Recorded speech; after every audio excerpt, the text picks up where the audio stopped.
Good Yontiv, everyone. Rav Shammai Hazaken, Rabbi Shammai the Elder, one of the leading Jewish sages in Israel during the early first century, used to say, Aset Toratecha Keva, make learning a permanent fixture of your life. Emor me'at ve'aseh arbe, say little and do much. Ve'haveh mekabel et kol ha'adam, and receive everyone, besever panim yafot, with a cheerful countenance. Aphorisms, pithy little folk sayings. Often, they contain deep pearls of wisdom. 20th century French philosopher Jean Baudrillard has a ton of brilliant ones. We live in a world where there is more and more information and less meaning. Sometimes sayings are a bit cryptic. You must stop and think, scratch below the surface. Americans may have no identity, but they do have wonderful teeth. Baudrillard must have been a big fan of the great Shammai, who instructed to greet everyone with a cheerful countenance, because he also quipped, quite famously, smile and others will smile back at you.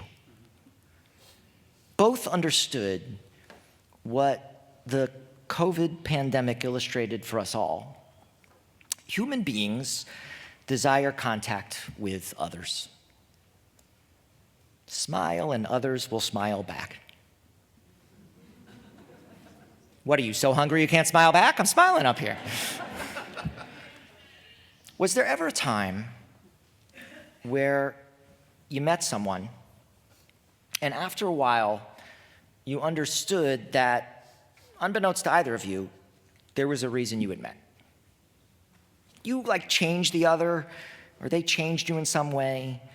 There was a connection, a feeling like when you fit the pieces of a puzzle together by some word or deed, or just by their presence, whether the person became a major player in your life story or an extra that faded into the background of the movie. Maybe you felt a little bewildered, or humble, or grateful. And then, just like that, it was over. Like the errand had been completed.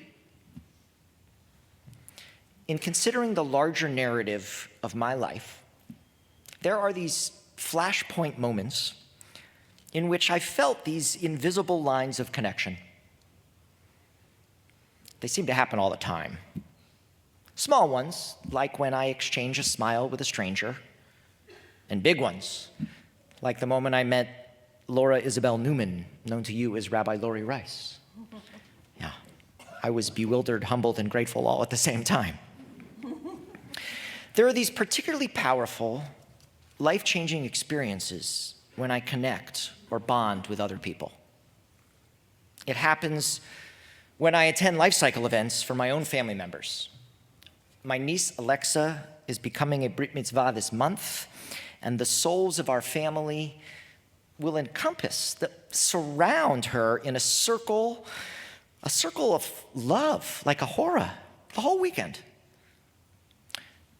I feel these deep connections when I laugh with my friends and collaborators here at Micah. Even after COVID, I cannot help but high-five random acquaintances I've made during the course of a Titans football game. When I look back carefully and I recall my own spiritual autobiography, bonding moments with strangers hold a special place. Sometimes because those strangers became friends. Sometimes because they didn't. Can we even count the people who pass in and out of our lives and yet leave a profound effect on our destinies? I had this difficult experience as a teenager that altered my fate. It happened by way of an encounter with a stranger. It was an early fall, very sunny South Florida day in 1986, and I was in my element on my motorboat, scooting around the lake with friends. My buddy Brett was driving. I was sitting up near the front next to Scott. We were probably traveling about 40 miles an hour when Scott, in a boys will be boys-like fashion, shoved me off the front. He wasn't trying to hurt me, just fooling around. It was a pretty nasty accident. My arm lifted instinctually to protect my head, but the engine did not just go whizzing by. Compound fracture of the right ulna. Brett, having heard me go through the propeller, immediately pulled back around. They got me in the boat, they wrapped a towel around my arm, they headed for shore. And when they got to shore, this unidentified man offered me a ride to the emergency room. And I got in the car with this total stranger, with my bone sticking out of my arm. And he drove me to the hospital. And when we arrived, I vividly recall turning back to thank the guy, and he was gone. Who was that masked man? My family refers to him as the Lone Ranger. Because the Lone Ranger always helped strangers, and then he rode off into the sunset, his identity concealed by a mask. This time, the stranger being helped was actually me. And as a result, it is a core value of my existence that I help others, even and especially those I don't know. The identity of the man who drove me to the hospital remains a mystery to me.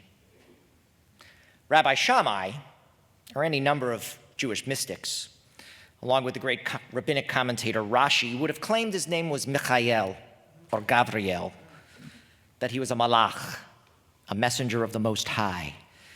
Michael's name meaning one who is like God, and Gavriel, hero of God. Malachim, angels, as they are translated by theological enthusiasts, are sent to perform a certain mission at a certain time. They affect the narrative, the trajectory of people's lives. My guardian angel that day affected me profoundly, so much so that I'm still talking about him, telling you the story decades later.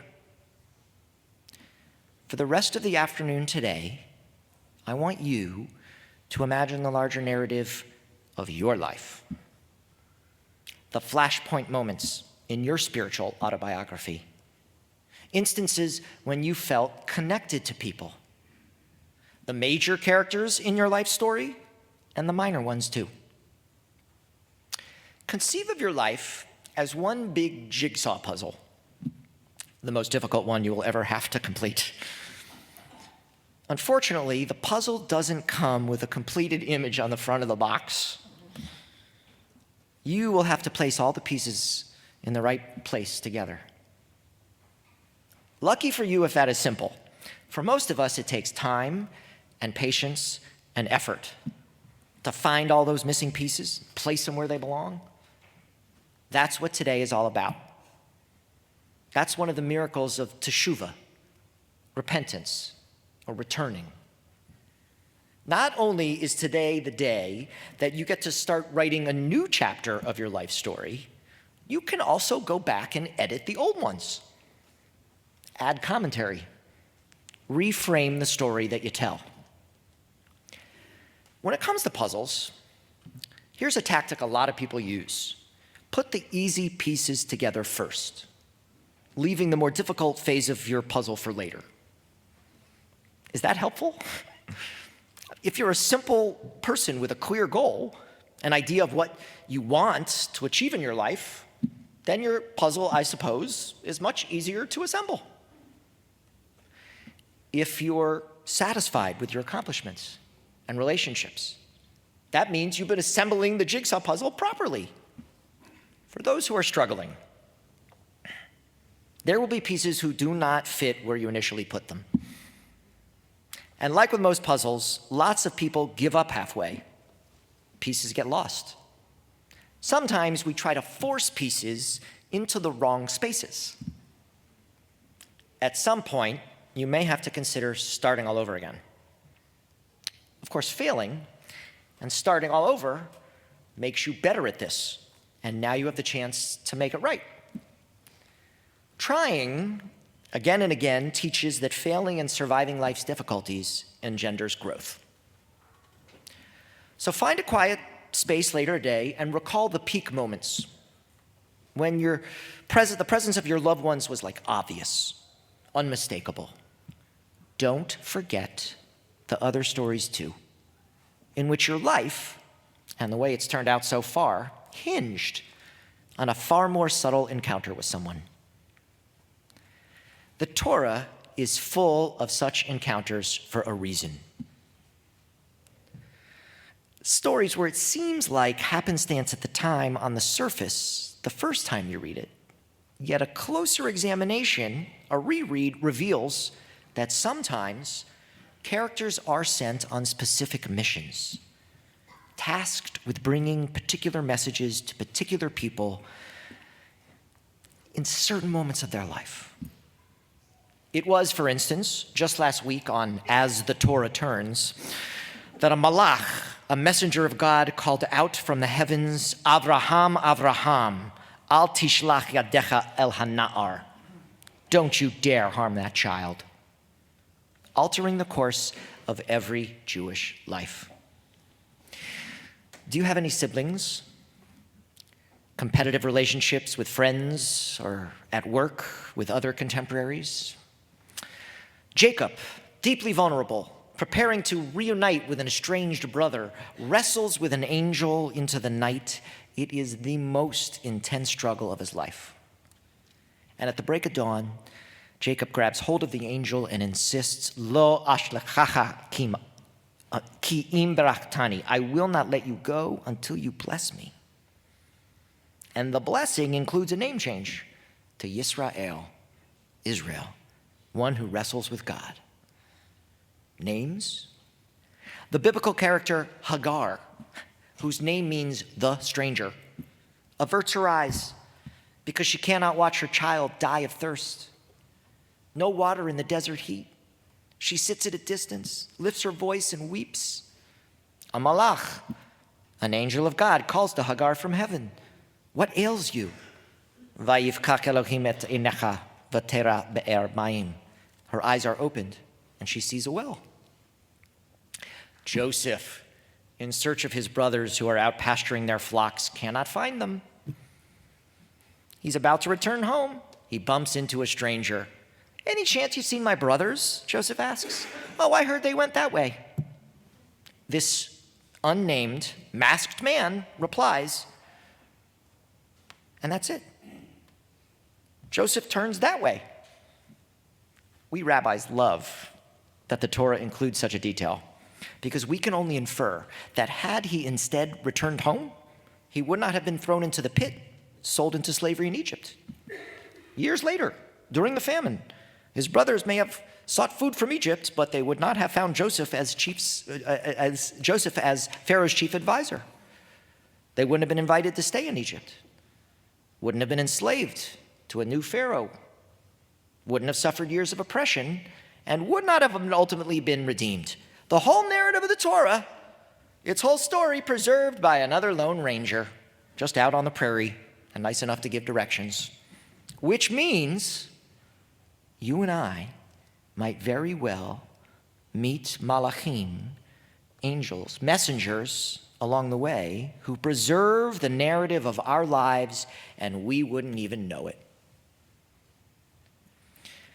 Even if you don't believe in God, or in a word I've said today, it wouldn't be a wasted practice, would it, to maybe treat everyone as though they're an angel, a messenger sent by God to test us? To greet everyone with a panim yafot, a cheerful countenance, a smile. Today is meant to lift us out of our small-minded concerns and to see our roles and impacts as far more significant than what we would see when we glance in the mirror. Small personal actions can have impacts on events far beyond what we can imagine. What is most important here is not the hope or the fear that that will be, but rather the awareness that it's possible. You would likely not be here or watching without maintaining some hope that your life means something. We all want to make positive impacts on the people around us, to be remembered as good. So as you review and reframe and rewrite your story, keep an eye out for the malachim, the message carriers. In the Torah, in the Talmud, in Jewish folklore, in liturgy, they often appear in moments of great vulnerability and fear to give us moral strength and clarity, hope. They help us believe again. They challenge us to think creatively about what might be possible. It's Yom Kippur.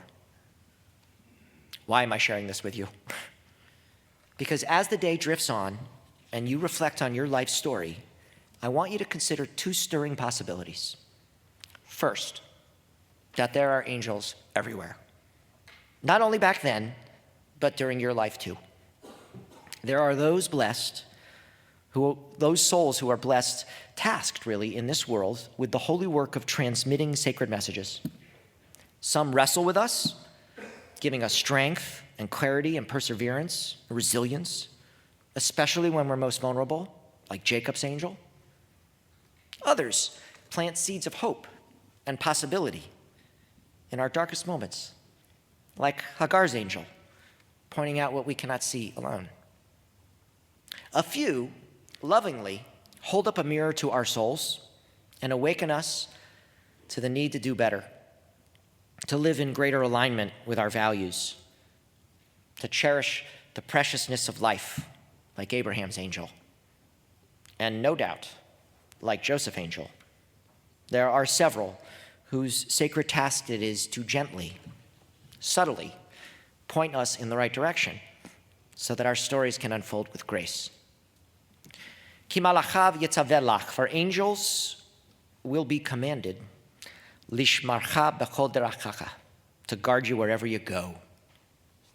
It's in the book of Psalms. I know you've encountered angels.